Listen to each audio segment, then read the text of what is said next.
Assalamualaikum warahmatullahi wabarakatuh. Perkenalkan nama saya Dr. Albayadi, pendamping Kecamatan Selaparang, Kota Mataram, Provinsi Nusa Tenggara Barat. Pada kesempatan kali ini saya akan menerangkan materi P2K2 modul kesehatan sesi 3, yaitu kesehatan pada anak dan kesehatan lingkungan. Bismillahirrahmanirrahim. Assalamualaikum warahmatullahi wabarakatuh. Waalaikumsalam warahmatullahi wabarakatuh. Alhamdulillahirabbil alamin wassalatu wassalamu ala asrofil anbiya'i wal mursalin nabiyina wa habibina Muhammad wa ala alihi wa sahbihi wa man tabi'ahum bi ihsan ila yaumil. Pertama-tama mari kita panjatkan puja dan puji syukur kita kepada Allah Subhanahu wa taala yang telah memberikan rahmat, karunia, nikmat Islam, iman, kesehatan, kesempatan bila kita berkumpul dalam pertemuan ini P2K2 ini mungkin sudah panjang lebar sama ibu pendamping sebelumnya ya, masalah kesehatan ini mungkin dia akan menekankan di modul kesehatan sesi 3 masalah kesakitan pada anak dan kesehatan lingkungan. Anak ini kan adalah proses berada ya. Jadi jangan sampai dia salah dididik, jangan sampai kita tidak memperdulikan kesehatannya. Kesehatan itu apabila Bapak Ibu sudah memenuhi yang tadi seperti dibilang teman-teman ya, sudah memenuhi gizinya sudah seimbang, itu bagus.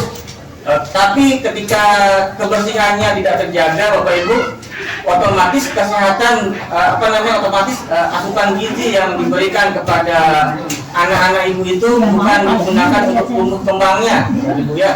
Jadi dia akan digunakan untuk melawan kuman atau virus yang menjangkit dari penyakit ibu. Jadi kebanyakan penyakit yang diderita penyakit yang diderita oleh kita itu karena tidak menjalani pola hidup bersih dan sehat, ya. Jadi pola hidup bersih dan sehat diantaranya itu yaitu mencuci tangan dengan sabun dan air bersih yang mengalir di 6 waktu penting. Ada yang mungkin sudah pernah dibahas, mungkin yang mengulang lagi gitu ya.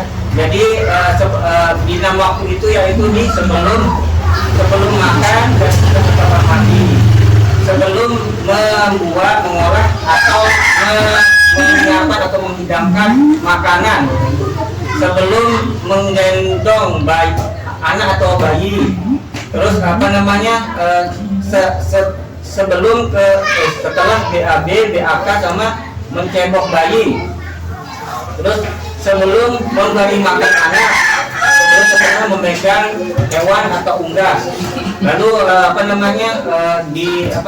selalu gunakan alas kaki, sarung atau alas kaki agar terhindar dari kecacingan. Jadi ada yang masih ingat cara-cara menurut standar WHO, cara-cara mencuci tangan yang bersih. Yang pertama-tama kan tangan itu dikasih sabun dulu, baru ini secara bergantian. Nah terus di tengah-tengah dalam juga secara bergantian di dahan ya, di antara jari-jari ini itu, lalu di ibu jari diputar gitu secara bergantian, lalu kemudian di telapak jari itu dengan ini diputar gitu Bu ya, set itu sampai terasa nggak lengket, dia teringat. Kalau gitu marilah kita mengenal beberapa penyakit yang sering diderita oleh anak gitu Bu ya. Jadi yang pertama itu adalah penyakit diare Bapak Ibu ya. Penyakit diare ini adalah penyakit gangguan pencernaan yang ditandai dengan BAB encer lebih dari 3 kali, atau untuk anak bayi yang masih menyusui itu lebih dari 6 kali dalam sehari. Biasanya penyebabnya itu adalah dari minum air dari sumber yang tidak bersih. Terus tidak jarang mencuci tangan di waktu sebelum makan dan sudah ke kamar mandi. Terus menyimpan makanan di tempat yang tidak tertutup. Terus memakan makanan dari memakan makanan sisa yang basi, ya. Yang basi itu terakhir, ya. Jadi apabila sudah terkena, Bapak Ibu, ya, biasanya apa yang Bapak Ibu lakukan? Berbuat. Ya, oralit biasanya, Bu, ya. Yang biasa itu oralit, ya. Terus yang kedua adalah penyakit kecacingan. Penyakit kecacingan itu adalah penyakit yang disebabkan oleh infeksi cacing yang menjadi parasit yang dapat menyerang berbagai organ tubuh, mulai dari saluran cerna, kulit, paru-paru, dan hati, ya. Jadi biasanya anak-anak itu rentan mendapat terkena penyakit ini di usia 5 sampai 14 tahun, loh. Di usia ini kenapa dia rentan? Karena dia saat lagi aktif, ya, Bapak, ya. Dia main tanah, main lumpur, main bal, main apa. Ya, saya merasakan juga waktu kita kan pengennya gitu, ya.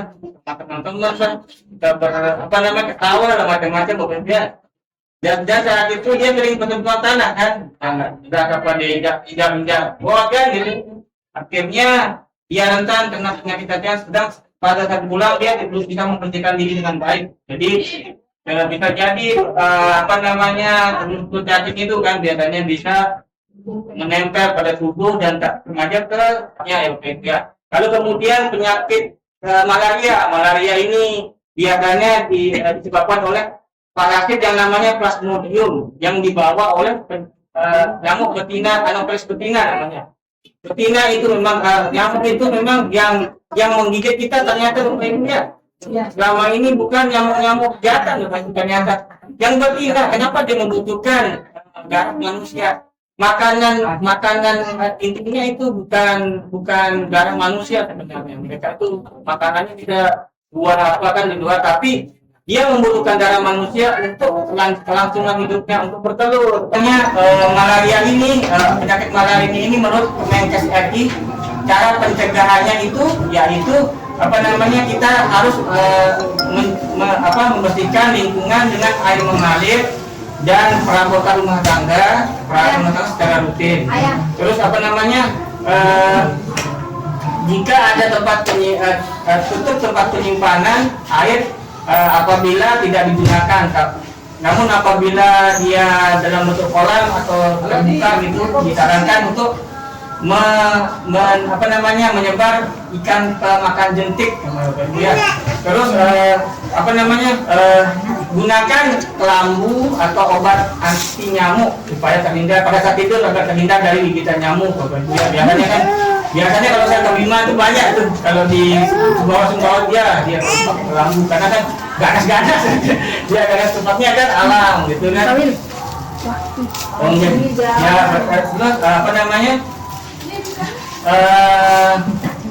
Setelah itu hindari berkegiatan di tempat yang menjelang gelap, di tempat yang perairan karena dia aktif di malam hari.